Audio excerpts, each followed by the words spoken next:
মঙ্গলবার ৩ সেপ্টেম্বর জাতীয় প্রেস ক্লাবে মিলনায়তের সংবাদ সম্মেলনে আয়নাঘরের নির্যাতন বর্ণনা দিতে গিয়ে কেঁদে কেঁদে অন্তর্বর্তী সরকারের উপদেষ্টা করে এভাবেই কথাগুলো বলেন সাবেক ব্রিগেডিয়ার জেনারেল আবদুল্লাহিল আমান আজমি। তবে আমান আজমি প্রেস ক্লাব মিলনায়তের সশরীরে উপস্থিত হননি। তিনি অনলাইনে ভার্চুয়াল সংবাদ সম্মেলনে কথা বলেছেন।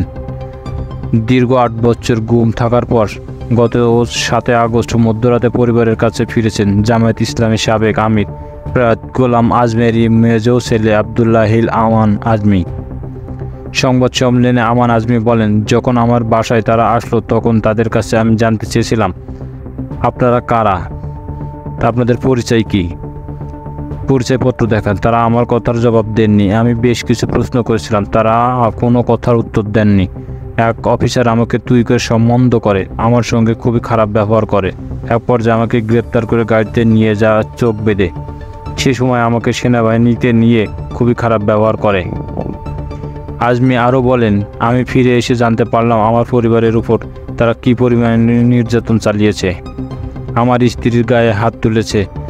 এক পর্যায়ে আমার স্ত্রীকে তুলে নিয়ে যেতে চাইলে আমার স্ত্রী মাকে সঙ্গে নিয়ে দিতে বলাই, তখন তারা নেয়নি। এই সময় আমার বাড়ির যুবতীর কাজের মেয়ের উপর হাত চালিয়েছে। বাসার ম্যানেজার, দারোয়ান সবার উপরে তারা হামলা চালায়। তিনি বলেন, আমার চোখ মুখ বাঁধা অবস্থায় একটা জায়গায় নিয়ে গেল। তারা আমাকে পোশাক দিল, রাতে আমাকে খাবার দেয়, কিন্তু খাওয়ার মতন অবস্থা ছিল না।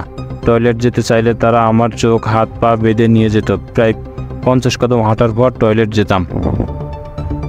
সাবেক এই ব্রিগেডিয়ার বলেন, বারবার মনে হতো তারা হয়তো আমাকে ক্রস ফায়ার করে হত্যা করবে। আমি রাতে তাহাজ্জুদ পড়ে আল্লাহর কাছে শুধু কান্না করতাম, আল্লাহ আমার লাশটা যেন কুকুরদের খাদ্য পরিণত না হয়, আমার লাশটা যেন আমার পরিবারের কাছে যাই। সব সময় দোয়াই করতাম। অন্তর্বর্তী সরকারের আজমি বলেন, বৈষম্য বিরোধী ছাত্র আন্দোলনের মাধ্যমে ছাত্র জনতার সফল বিপ্লবের নতুন বাংলাদেশ আমাদের জন্য বিপুল সম্ভাবনার দ্বার খুলে দিয়েছে। বর্তমান সরকারের প্রতি আমার কয়েকটি আবেদন, সকল খুন, গুম, হাজার নিপীড়নদের বিরুদ্ধে আইনি ব্যবস্থা গ্রহণ করুন। ভবিষ্যতে যেন আর এসব অন্যায় অপরাধ কেউ না করতে পারে।